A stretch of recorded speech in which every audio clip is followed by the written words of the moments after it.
el día de hoy lo anclamos al cierre de la Cátedra Itinerante de Infancias y Paz, un espacio que ha sido pensado desde distintas universidades.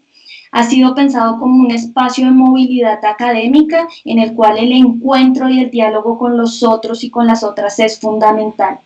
En este proceso de la Cátedra de Infancias y Paz es un espacio que se ha venido construyendo con distintas universidades, como la Universidad Libre, la Uniminuto, los Libertadores, el Bosque, Iberoamericana, Santo Tomás, Área Andina, Unillanos, UPTC, Iberoamericana. Y claro está, la Uni Monserrate.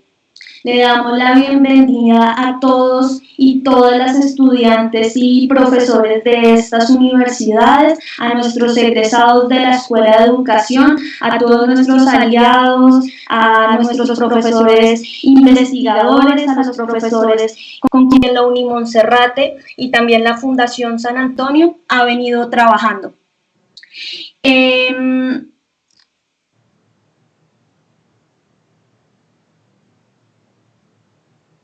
Nos encontramos transmitiendo en este momento solamente por este canal. Los invitamos por favor a ayudarnos a compartir en este enlace por medio de todos los canales y conocidos que ustedes tengan, y a quienes no alcanzamos a enviarles el enlace, este nuevo enlace. Y los invitamos también a escribirnos en el chat del Facebook, cualquier duda e inquietud que se presente. El día de hoy, nuestro diálogo se titula Educar durante la pandemia, una alternativa para promover el desarrollo humano. Le damos bienvenida al profesor Joalber Magé Orozco, subdirector de Gestión Social de la Fundación San Antonio, licenciado en Filosofía y Letras de la Universidad de La Salle, Magíster en Educación, Gestión de Proyectos de la Universidad de los Andes. El profesor Magé fue además director de la licenciatura en Educación Básica con énfasis en lengua castellana de la Uni Monserrate y también lideró el diseño de nuestra licenciatura en Educación Básica Primaria. Le damos la bienvenida al profesor Magé y lo invitamos a iniciar este diálogo en relación a un tema tan fundamental en los tiempos de pandemia. Bienvenido, profesor. Bien, buenas tardes para todos y para todas. Les agradecemos mucho la paciencia que han tenido. Hemos tenido algunas dificultades técnicas que estoy seguro no van a empañar para ustedes la importancia que tiene el hecho de poder compartir y dialogar en este espacio que ha promovido la Uni Monserrate. También le quiero agradecer a la Uni Monserrate, a Mónica por el trabajo que ha hecho de convocarnos, y a Juan Sebastián Molina, el coordinador de comunicación de la Fundación San Antonio, que nos está apoyando en todo ese tema de comunicación. Si le parece, entonces, Juan, comencemos con la presentación. A todas, señoritas, señores, estudiantes de licenciaturas de educación, a ustedes mi aplauso por su disposición y por su entrega a esta causa tan importante que tenemos de ser maestros, de ser educadores. Vamos entonces a comenzar con nuestra presentación. En esta conversación, más que conferencia, charla, sobre cómo educar durante la pandemia o cómo aprovechar la pandemia para hacer de ella un proceso que nos permita promover el desarrollo humano. Y el desarrollo humano, que es tan importante para la Universidad de Monserrate y tan importante para el programa de educación básica primaria, fue concebido desde ahí. Adelante, Juan, por favor. Esta diapositiva que sigue es un poco el agradecimiento a las universidades que están presentes, a quienes también queremos agradecer, a sus decanos, a sus profesores y a sus equipos de colaboradores, de estudiantes y demás. Bien, les propongo para esta conversación 3 momentos que están en la siguiente diapositiva. Esos 3 momentos que les quiero proponer son estos. Primero, unas pequeñas reflexiones acerca de lo que es el desarrollo humano. En segundo lugar, como el escenario del COVID-19, seguramente de cosas que muchos hemos pensado y seguramente muchos hemos leído, y cómo este escenario o este ambiente tiene unas repercusiones y unas consecuencias para el desarrollo humano, no solamente de los niños, niñas y adolescentes, sino de todos nosotros, qué tipo de consecuencias puede llegar a traer.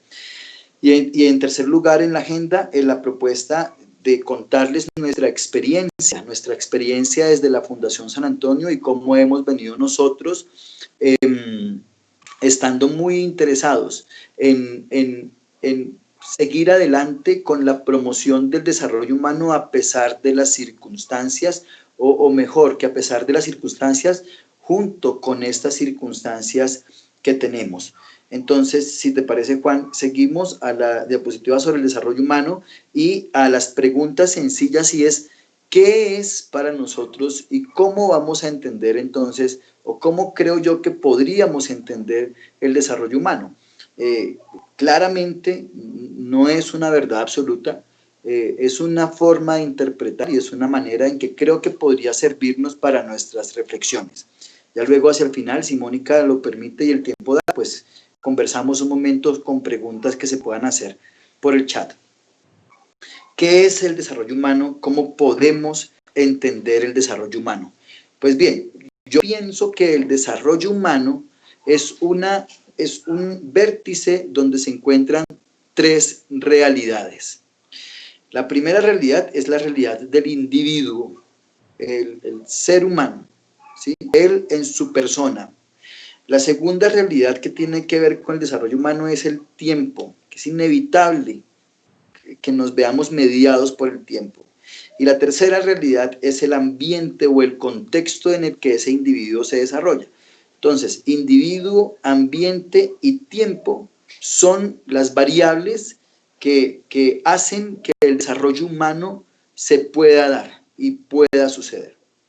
El individuo que tiene unas características congénitas traídas en sí, en su personalidad, en su temperamento y en su carácter, el tiempo que es una constante o es una variable constante, y el ambiente que cambia dependiendo de circunstancias. El ambiente que puede tener cambios que se dan por mediaciones acordadas o recíprocas, como diría Michael Fullan, el ambiente y el contexto que puede cambiar por acuerdos que hagamos los seres humanos, acuerdos políticos, el ambiente que puede también cambiar a pesar de que nosotros no queramos o por circunstancias no pensadas como mediaciones situacionales como esta que estamos enfrentando del coronavirus. De manera que, Juan, en la diapositiva 7, entonces el desarrollo humano o el desarrollo en general es inevitablemente una característica que se ve mediada por el ambiente. Y el desarrollo se entiende como un cambio perdurable sobre cómo se percibe el ambiente y cómo se interacciona con el ambiente. Si el ambiente cambia, es inevitable que el desarrollo de los individuos cambie. Si las características y condiciones del contexto cambian, es inevitable que las características y condiciones también del individuo cambien y por tanto la forma como este individuo cambia. Sucede, por ejemplo, con el paso del tiempo y del ambiente y las características del individuo, como por ejemplo una oruga va haciendo su proceso de desarrollo vital dependiendo de las características y dependiendo de las condiciones en las que estamos nosotros inmersos. Un saludo especial a todos, a nuestros profesores también de colegios que se nos están uniendo, profesores de los colegios del CEAP y a los docentes del Colegio del Hispano y del Colegio María Inmaculada, también amigos nuestros, Oscar y Willy, un saludo a ustedes. Vamos a seguir avanzando entonces en la conversación. Y seguramente hay varias formas en que nosotros creemos que ese desarrollo humano se va a ir cambiando o va a ir evolucionando. Nosotros podríamos ver por ejemplo, cómo el Ministerio de Educación entiende que el desarrollo, por ejemplo, infantil tiene unas dimensiones específicas. Y hablamos específicamente de 6 dimensiones particulares en el desarrollo infantil. La directora Nubia sabe muy bien, lo trabaja con su equipo de trabajo en el programa de educación infantil: la dimensión corporal, la dimensión cognitiva, la dimensión artística, la afectiva, estética, la dimensión ética, en fin. Esas son dimensiones o esferas que hacen parte del desarrollo de los niños, o del desarrollo de los niños en esa etapa de su vida, de estos seres humanos en esa etapa específica de su vida. El ser humano no se desarrolla, digamos, nos desarrollamos porque somos una unidad, por supuesto, pero tenemos unas esferas que nos permiten irnos desarrollando. En la diapositiva número 10, Juan, uno también podría entender cómo se puede entender el desarrollo humano desde las dimensiones de la sostenibilidad. Unas dimensiones políticas, unas dimensiones sociales que nos invitan a ir evolucionando también, unas dimensiones naturales que tienen que ver con nuestras condiciones físicas, unas dimensiones económicas. Y luego podemos también comprender algunas características del desarrollo humano, como también las entiende Martha Nussbaum, unas características del desarrollo humano dirigidas hacia las capacidades y a las habilidades que tenemos, asociadas con el tipo de vida que tenemos, con la ética, con la política, con las condiciones sociales, con el desarrollo de conocimiento, en fin, y con una serie de esferas que nosotros podemos ir entendiendo.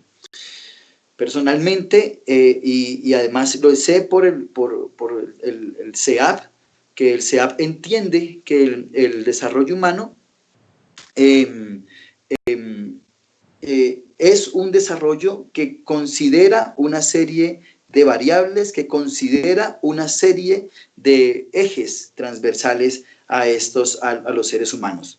En este caso, lo que es importante para esta reflexión es determinar cuáles son las esferas que nosotros creemos se pueden ver mediadas por esta situación o por esta contingencia. De manera que lo que sí no podemos negar es que el desarrollo inevitablemente se está viendo mediado por el contexto. Vamos a ir a nuestra segunda parte de la agenda en nuestra conversación, y es el COVID-19 y las consecuencias que yo pienso que puede tener en la vida del desarrollo de las personas, y en este caso nos atañe en el desarrollo de la vida, en el desarrollo humano de los niños, niñas y adolescentes. Desafortunadamente se nos ha hecho creer por algún tiempo que el desarrollo está asociado únicamente a crecimiento económico, y claramente el crecimiento económico puede llegar a ser una variable que impacte en la vida de los niños, en la vida de las personas, pero no es el único factor. El crecimiento o desarrollo económico seguramente que es una de las características que nos puede llegar a permitir pensar que estamos en un proceso de desarrollo.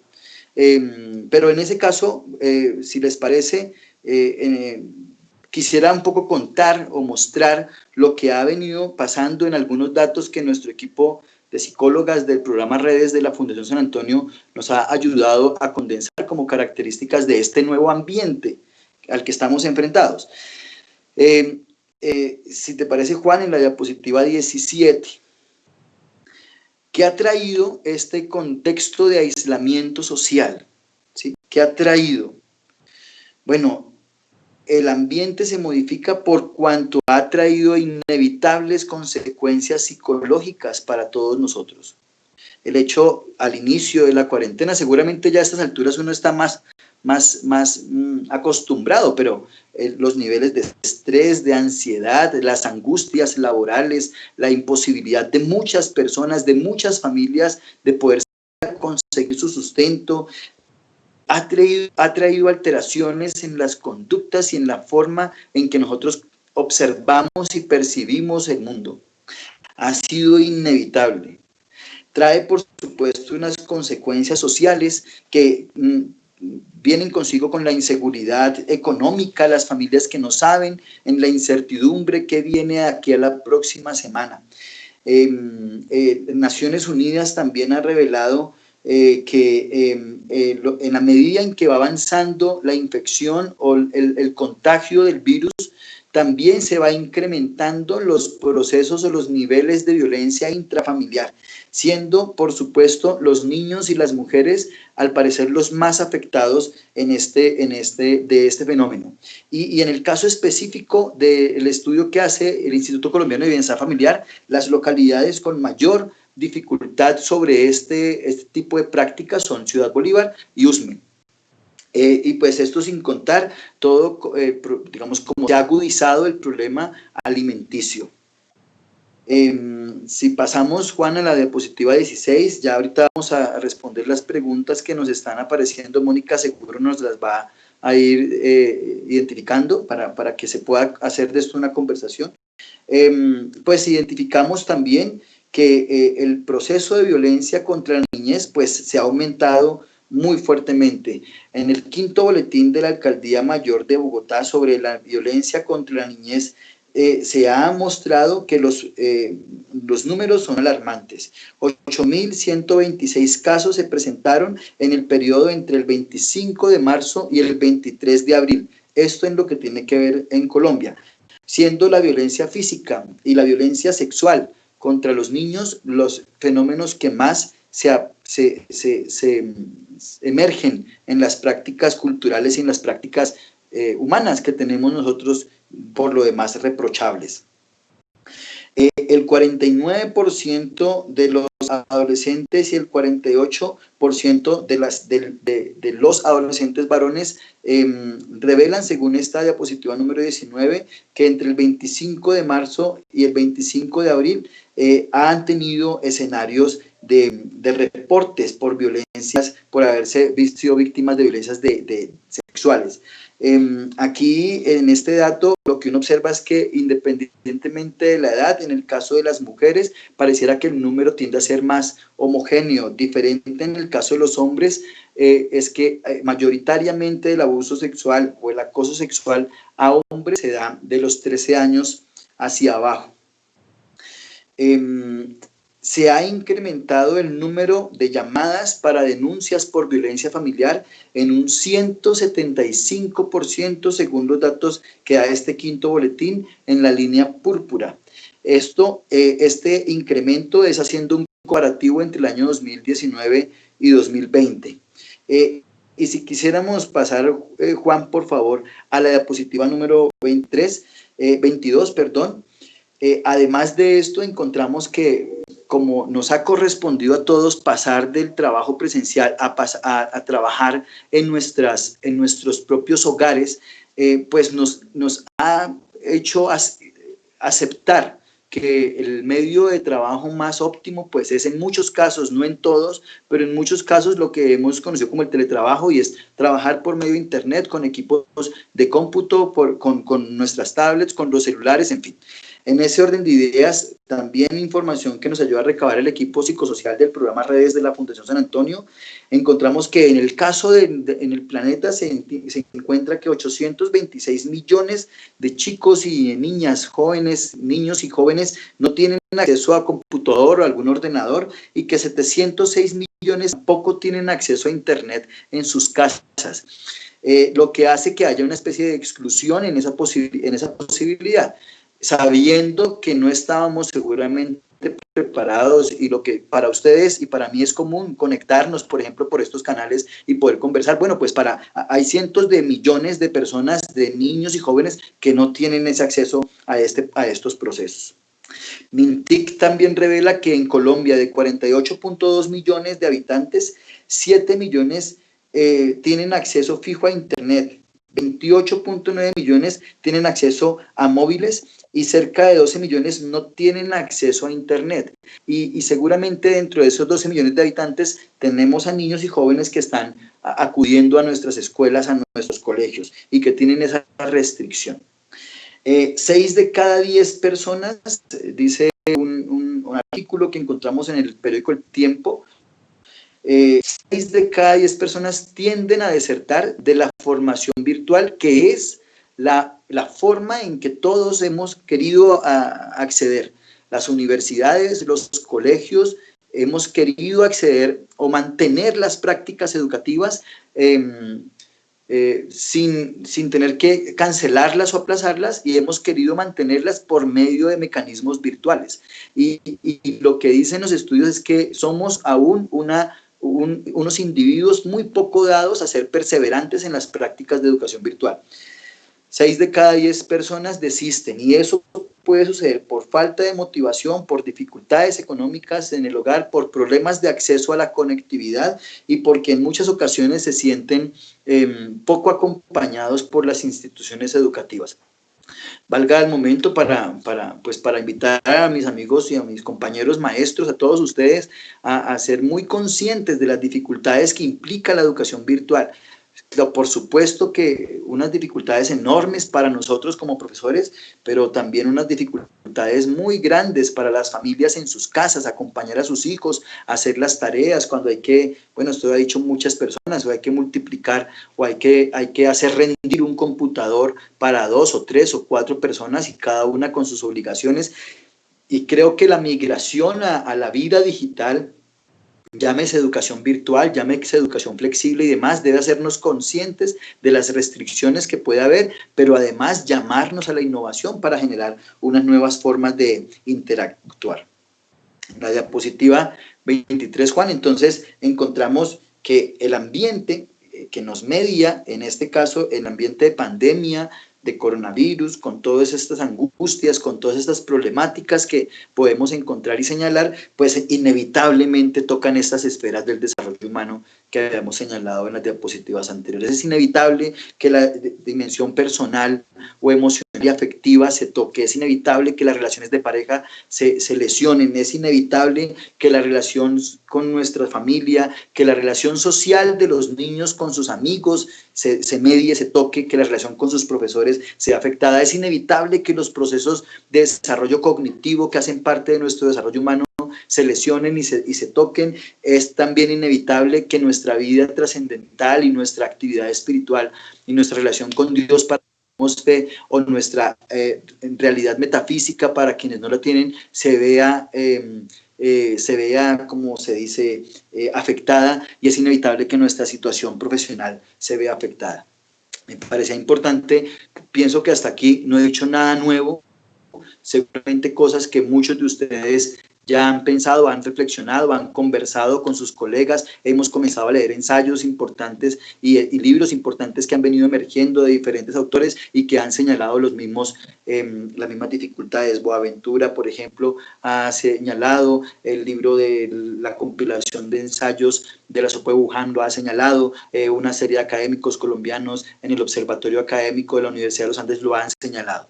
Y esto sin mencionar que según la Universidad de los Andes, entonces la campana de contagios y de muertes para Colombia en cualquiera de 4 o 5 escenarios, abriendo colegios o sin abrirlos, con buenas prácticas o con malas prácticas, lo que dicen los estudios de la Universidad de los Andes es que entre el mes de septiembre y octubre viviremos la parte más alta de contagios y de muertes por causa del coronavirus. En ese contexto, y ahora a propósito del nombre de esta conversación, ¿cómo hacer que esta pandemia sea quizá una alternativa o más bien una oportunidad para promover el desarrollo humano? Entonces,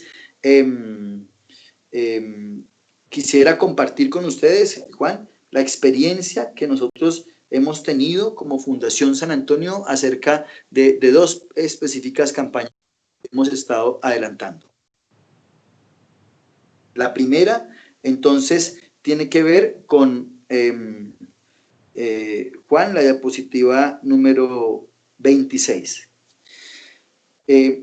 Nosotros trabajamos en la Fundación San Antonio con 2 grandes programas, uno de educación formal educación de alta calidad. En el gimnasio Monseñor Manuel María Camargo atendemos a 1.150 niños aproximadamente, y el colegio sigue avanzando en esos esfuerzos enormes por seguir ofreciendo una educación de calidad, una educación de alta calidad, como seguramente muchos colegios siguen haciendo grandes esfuerzos por poder dar el trabajo, por poder acompañar ese trabajo. Pero tenemos otra ala de trabajo que es la educación no formal, y es el programa Redes, Escuelas para el Tiempo Libre. En este programa Redes, Escuelas para el Tiempo Libre, tenemos un total de 1.307 niños inscritos en manera presencial, pues cuando ninguna de estas características del contexto nos habían posado, nos habían mediado. Y en este momento, pues lanzamos justamente para atender a los niños esta campaña. Temíamos que los niños no se pudieran conectar porque la única forma... ¿Cómo? Porque la única forma que teníamos para poder acompañar a los chicos era, nos imaginábamos, por medio de redes sociales. Entonces, hicimos un estudio, teníamos una caracterización. De los 1.300 niños esperábamos que participaran 500 niños. Pues sucedió que lanzamos la campaña de Redes Te Abraza en tu casa, que es una estrategia de acompañamiento del desarrollo humano de los niños, teniendo en cuenta todas las dimensiones de las que acabamos de hablar. Y nos encontramos con una gran sorpresa, y es que 1.050 niños se conectaron a esta campaña. Esos 1.050 niños se conectaron a esta campaña, según lo que mostramos en esta diapositiva. ¿Y cuál es el objetivo de esta campaña? Pues en realidad encontramos en la diapositiva 27, Juan, es que en estos tiempos donde nos habían hecho creer que darse abrazos no era posible, pues nosotros quisimos demostrar que la distancia sí es posible. Y comenzamos un diseño de abrazos, Juan, la diapositiva siguiente, la 28. Cada semana nosotros enviábamos por medio de WhatsApp a las familias una serie como de propuestas de inversión de tiempo libre a los chicos, y los niños nos devolvían abrazos, un poco asumiendo los retos que se hicieran en familia, retos que estudiaron el equipo psicosocial desde la psicoeducación para que estos niños pudieran tener escenarios de encuentro con sus familias, actividades para la promoción de lectura, retos artísticos, retos deportivos. Y los niños, así de esta manera, pudiéramos encontrar en esta campaña la oportunidad para identificar necesidades de atención a los chicos. Realmente ha sido muy exitosa, pero nos encontramos con una gran dificultad. Pese a que 1.050 niños están inscritos en las campañas, son muy pocos los que han podido devolvernos los abrazos, y esto debido a que no tienen acceso a Internet. Aunque tienen celulares o tablets, o tienen algún acceso a datos porque lo hacen con recargas de prepago y demás, pues nos sucede que los chicos no tienen datos suficientes para devolvernos en Internet lo que esperamos que nos devuelvan como abrazos, y mantener un poco activo el tema del desarrollo humano mediante actividades que vaya promoviendo sus diferentes dimensiones. Y de otro lado, pues la Fundación San Antonio, Juan, en la diapositiva 29, también consciente de que los seres humanos no solamente somos actividades y juegos y academia, también decidimos adelantar junto con el Banco de Alimentos y otros cooperantes como el Fondo Puentes de Caña y otros cooperantes, Nutresa y demás, un proceso de suministro de alimentos para todas las familias del programa Redes.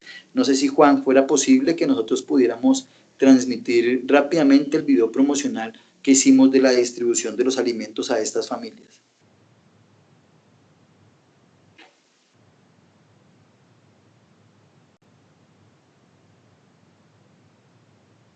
Si es posible, Juan, que nos ayudes con el video y me confirmas, por favor. Bueno, me dicen que no es posible hacer la proyección del video, entonces pues ya luego en este mismo link vamos a compartirlo para que ustedes lo puedan observar y lo puedan ver. Y este tipo de actividades que uno cree parecen como de beneficencia, pues no son solamente un impulso filantrópico por querer ayudar o dar mercados a otras personas, es la convicción que tenemos de la identificación de unas esferas de desarrollo humano en las personas que creemos podemos llegar a desarrollar o acompañar, ¿de acuerdo? Luego, la participación entonces les mostraba a ustedes de 1.307 niños que teníamos presenciales, creíamos que podíamos llegar a recibir si acaso a 550 niños y tenemos la gran fortuna de tener a 1.050 trabajando con nosotros en estos espacios de tiempo libre, pero además con 350 solamente que nos han enviado sus abrazos porque tenemos dificultad en el acceso a datos y a internet. Y ahí nace esta otra campaña, la campaña que hemos denominado Redes para Todos Conectados con la Realidad. La Fundación San Antonio, consciente de que una de las grandes dificultades que tienen los niños para poder cumplir con el cumplimiento de su derecho a la educación es el acceso a internet, pues hemos creado una campaña que se denomina así, Redes para Todos. ¿En qué consiste? Diapositiva 32, Juan. Hemos pensado que esto que tenemos ustedes y yo en este momento, esta posibilidad que tenemos de comunicarnos, que para nosotros es algo normal y natural, pues es un privilegio para muchos que muchos no tienen.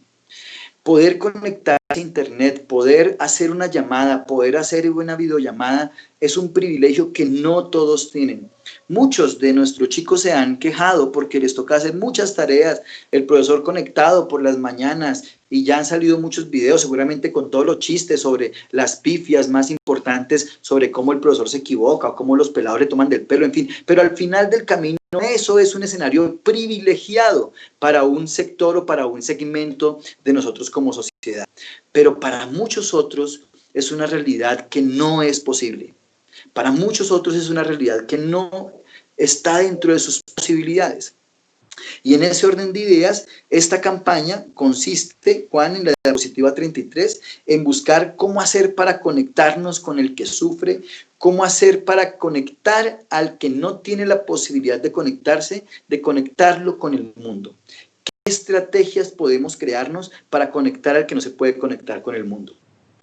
Y en ese orden de ideas, esta campaña consiste en buscar que las personas que quieran y puedan ser donantes lo puedan hacer mediante el apoyo económico por una plataforma que hemos creado para que esos dineros se direccionen en la entrega de kits tecnológicos a los chicos y a las niñas en términos de datos y gigas y minutos de conexión para que los niños, muchos de estos niños que no se pueden conectar, lo puedan hacer. Incluso para que estos niños y sus familias se puedan comunicar con sus propias familias, ¿cierto? Para que se puedan comunicar con sus propios familiares. Y en ese sentido nace entonces la campaña Red es para Todos, una campaña que busca darle conexión al que no tiene la oportunidad de conexión, darle la oportunidad a las personas que no tengan la oportunidad de conectarse. Creo que son mecanismos justamente para asegurarnos de que el desarrollo humano del que estamos hablando en su momento en las diferentes esferas se pueda ir asegurando para estas personas y para esta población. A manera de conclusiones y algo muy sencillo, entonces Mónica y todos ustedes quienes están participando en esta conversación, ya para, si es posible, abrir la palabra y la voz de las personas por intermedio de Mónica, que tiene acceso a todos los chats y preguntas y demás, pues conclusiones muy sencillas, 5 conclusiones muy sencillas. Lo primero es que efectivamente, pues el ambiente ha cambiado y por tanto el desarrollo humano debe cambiar el camino, pero el desarrollo humano no debe acabarse o no debe mediarse. No se puede poner en discusión y no se podría en ese caso negociar. Segundo, hay muchos detractores de los avances tecnológicos y que cuestionaban tanto el proceso del avance tecnológico que hoy día han cedido a los grandes beneficios que tiene el hecho de tener esta oportunidad. Si esta pandemia hubiera ocurrido hace 20 años, seguramente las posibilidades de reacción a muchos de los derechos vulnerados no se habrían podido resolver. segundo lugar, el orden mundial inevitablemente está cambiando y va a cambiar. Las prioridades, las importancias, las cosas que nos deben llevar a pensar sobre lo que tenemos que hacer, tiene que modificarse y pues ahí tenemos que nosotros entender cuál es ese proceso. Y tercero, los cambios situacionales a veces son mucho más fuertes, pero resultan ser mucho más pedagógicos, como en este caso para nosotros.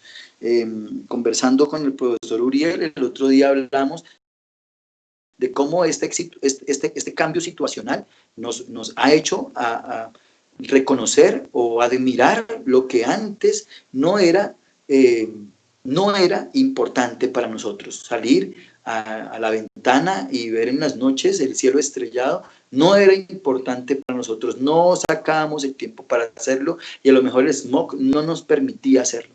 Hoy día estos cambios situacionales resultan ser muy pedagógicos para nosotros. El cuarto es que el desarrollo humano pues no cambia, o cambia sí en tanto que el medio ambiente o el contexto ha cambiado.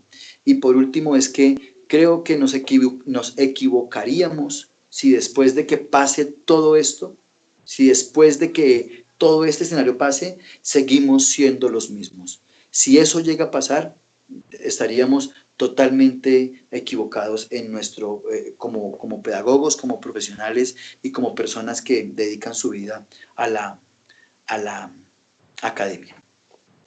Mónica, yo te agradezco mucho la invitación y no sé si fuera posible ya en este caso dar la palabra a las preguntas que han venido emergiendo entre las personas invitadas por intermedio tuyo y de tu voz. Listo, sí. Hay varios comentarios, agradecemos a todos y a todas por los comentarios que han estado realizando. Voy a resumirlos y entrarlos como en grandes nudos que permitan un poco el retorno y el diálogo al profesor Maje.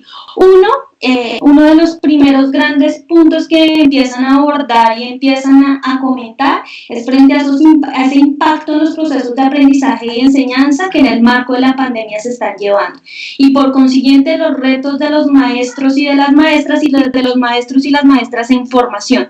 ¿Qué hacer con esos cambios tan grandes y tan forzosos y tan rápidos por los cuales están pasando los niños, las niñas y los adolescentes en el marco de la pandemia? ¿Y cómo sobrellevarlos? Es una de las preguntas y uno de los comentarios que se están llevando allí. Y muy pegado a este comentario es frente al uso de las plataformas. Entonces, ¿cuál sería el resto de un maestro y de una maestra con quien su único aparato tecnológico puede llegar a ser el WhatsApp? Nos daban algunos datos frente a el alcance que puede llegar a tener el WhatsApp y cómo puede llegar a ser la única plataforma con la cual los maestros y las maestras pueden llegar a permitir y posibilitar en el mejor de los casos. Sin embargo, allí ya van a haber algunos comentarios que van a tensionar esta afirmación. Pero además se plantean algunas discusiones ya un poco en términos más sistémicos y es frente a cómo estamos conociendo el mundo ahorita, cómo lo estamos definiendo y cuáles serían las claves o los elementos puntuales frente al desarrollo humano. O sea, que nos da el desarrollo humano, que nos da toda la apuesta de desarrollo humano para comprender el mundo en el presente. Y que esto nos permita o nos posibilite generar procesos de aprendizaje y enseñanza mucho más efectivos. Hay una pregunta directa y que se hila a lo que voy recogiendo. Y es de qué manera se puede optimizar el desarrollo humano en los niños, niñas y jóvenes en la escuela y en los hogares, para que el profe lo vaya allí, lo vaya recogiendo y lo vayamos articulando. Se retoman nuevamente los cambios grandes que se están dando en estos momentos y las posibilidades que los maestros van teniendo. También hay como un tercer hilo que se va comentando y es frente al debate al interior de las licenciaturas que se debe dar alrededor del desarrollo humano. ¿Qué tanto las licenciaturas, qué tanto las universidades, qué tanto los procesos de formación de los maestros y de las maestras tienen un componente de desarrollo humano? Y cómo esto nos permitiría y nos posibilitaría realmente poder sobrellevar el momento actual que estamos viviendo. Pero además, esto ya a modo de comentario me trae un poco, por ejemplo, porque desde lo mismo Montserrat, nuestra iniciativa en básica primaria, pues tiene todo un elemento transversal, todo un eje transversal frente al desarrollo humano. Pero además nos plantean también la variable, ¿qué es lo que está pasando con un Estado que vulnera derechos? Y que en este momento actual, pues se empieza a ver muy evidente. Sobresaltan muchísimo el trabajo que hace la Fundación San Antonio, pero al mismo tiempo lo contrastan frente a cuál debería ser el rol del Estado. De un Estado que en estos momentos da cuenta, o una sociedad que está dando cuenta de una vulneración de derechos en los niños, niñas y adolescentes. Y en esa medida, cómo esto se empieza a articular a debates necesarios al interior de la academia y necesarios para la formación de maestros y de maestras. También se hace un llamado a la construcción de sujetos críticos, a la tarea del maestro, a no perder de vista esa tarea del maestro, de un maestro que tiene que formar, que debe formar sujetos críticos.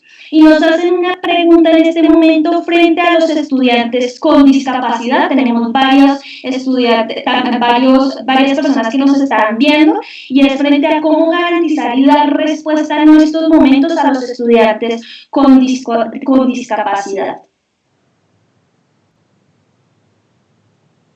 Allí ya recogería una buena parte de los comentarios, se están haciendo comentarios rápidamente, entonces no sé, profe, si damos un primer eco con su merced, y recojo otra tanda de comentarios para ya con esto cerrar. Sí, Mónica, a mí nunca me ha gustado como que en estas conferencias como que uno es el que sabe y los demás aprenden. No, yo creo que yo puedo dar mis opiniones en relación con varios de estos puntos, y si me permiten quisiera como rápidamente marcarlos en 6 grandes dudas. El tema de las didácticas y del aprendizaje, o sea, cómo entender las didácticas y cómo entender el aprendizaje, pero a mí me parece que la pregunta siempre es que hay preguntas que están con o sin pandemia. La pregunta por cómo aprenden mejor los chicos, pero también como la pregunta por cómo hago yo para enseñar mejor. Es que son dos verbos distintos. Y usualmente el verbo en los chicos se centra en el aprendizaje, el verbo en el profe se centra en el enseñar. Franci hace un comentario aquí muy interesante. Solamente construyendo juntos vamos a sacar adelante esta situación. Pero esa pregunta no la tenemos que hacer sin coronavirus. Hasta que no entendamos que los niños y los padres de familia, junto con los directivos y maestros, debemos sentarnos a construir juntos en la escuela, solo ahí vamos a asegurarnos de que los aprendizajes tengan sentido y tengan un sentido sostenible, digamos, en el mismo desarrollo de las personas. Entonces yo creo que la pregunta por las didácticas y el aprendizaje ahorita, pues es una pregunta que se va a ir resolviendo con el paso de que aparezcan más plataformas, más bonitas, más amables, más interesantes, con más usos. Todas las plataformas han venido evolucionando y han sacado cosas maravillosas. Pero la pregunta tiene que estar de fondo es, ¿cuál es el proceso que tenemos que hacer conjuntos? ¿Cómo podemos construir juntos? ¿Cómo podemos vincular también y cada vez más en esos procesos de aprendizaje y de enseñanza a los muchachos? Y creo que ahí vale la pena mucho ya reconocer que hay un papel protagónico. Lo bueno de las plataformas es que quitaron las cátedras. Lo bueno de las plataformas es que ya no hay escritorios más grandes que otros en los salones. Lo bueno de las plataformas es que ahora por una página o por una plataforma que usa cámara, pues todos los escritorios son iguales, inclusive el del profesor. Y eso nos tiene que hacer pensar cosas bien interesantes sobre ese proceso. ¿Qué pasará entonces con temas como WhatsApp? Es chistoso porque WhatsApp en temas académicos había sido como señalado por mucho tiempo como que aquí no tienes cabida, hay otros mecanismos de comunicación un poco más eficaces y formales, Y la verdad es que ahora mismo WhatsApp se ha convertido para un segmento de población en su única y verdadera forma de acceder a educación. Los colegios que tengan recursos y las familias que tengan recursos, bendito Dios, tienen cómo acceder a plataformas muy sofisticadas y con muchas oportunidades y desarrollos, pero hay un segmento enorme y de la población y de la población de educación pública donde los profesores lo que hacen es movilizar sus herramientas y sus mecanismos por WhatsApp, y me parece que vale mucho la pena preguntarnos por qué WhatsApp resulta ser más eficaz. Y lo que hemos encontrado en la campaña Redes para Todos es que el WhatsApp gasta mucho menos datos de los que gasta cualquier otra plataforma, y es mucho más asequible para las personas de acuerdo con sus posibilidades económicas.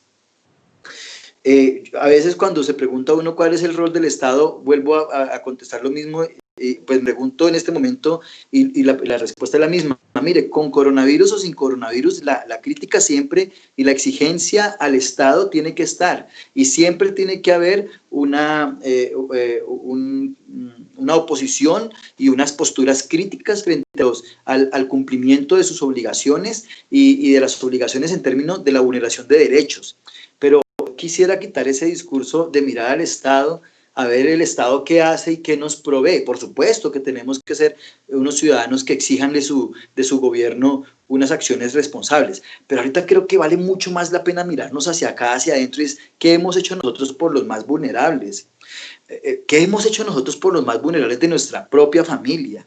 Si nos hemos movilizado o no nos hemos movilizado. A veces es más fácil mirar de repente hacia afuera y quizá depositar en el Estado la responsabilidad, pero a lo mejor también de nosotros haga falta algo por hacer.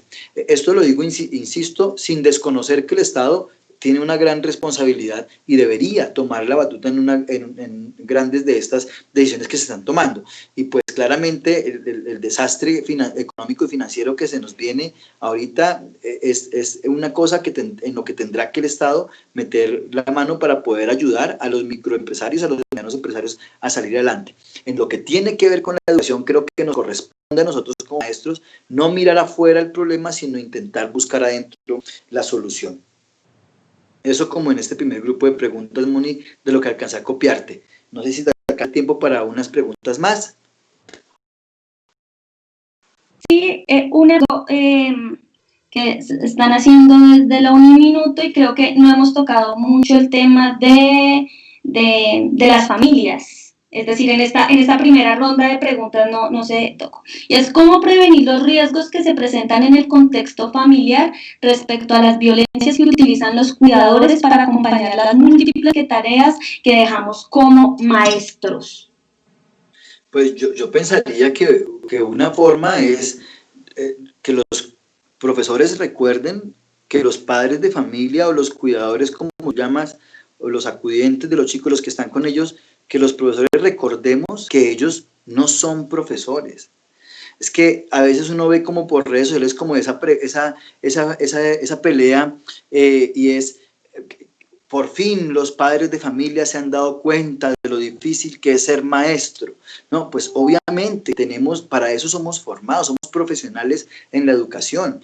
Y a veces sí se desconoce por parte de unas esferas de educación que nosotros tenemos unas grandes responsabilidades. Pero sí les digo también que a veces ese tipo de peleas no creo que nos ayuden mucho a crecer en el proceso de los niños. Lo que sí es claro es que efectivamente hay familias que están enfrentando dramas muy complejos sobre la educación de sus hijos, y si los profesores no somos conscientes de que los padres de familia no son educadores, son los padres de familia y deberán apoyar en el proceso, hacerse responsables de la educación de sus hijos, en términos de valores y de principios y demás, pero que no tienen las competencias quizá para acompañar eso, pues lo que estamos haciendo es asignando una responsabilidad y estamos generando unos escenarios efectivamente de maltrato. Creo que la mejor manera para prevenirlo, en ese caso Mónica y la persona que haya preguntado, es hacernos conscientes de las capacidades que tienen los padres de familia para acompañar los procesos académicos de los niños y no enviarle a las casas la responsabilidad nuestra como educadores, es quizá, ¿verdad? Listo, Profesor Maje, muchísimas gracias. Siguen emergiendo muchas preguntas alrededor del tema. Creo que este será un tema para volverlo a abordar. Por cuestiones de tiempo también creemos pertinente ya ir cerrando. Siguen surgiendo algunas inquietudes frente al uso de tecnologías, en el marco de la pandemia y estas tecnologías en relación también a zonas rurales y población vulnerable.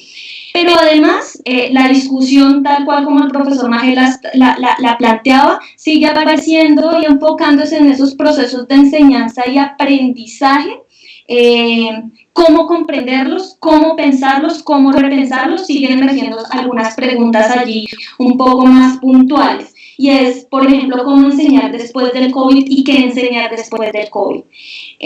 También emergen preguntas frente a los riesgos emocionales de los niños y de los niños, niñas y adolescentes en el marco de la pandemia. Los invitamos a nuestro tercer ciclo de conferencias. Por este mismo canal también ya nos vamos a centrar en lo emocional, en qué está pasando en términos emocionales con todos y con todas, y principalmente niños, niñas y adolescentes.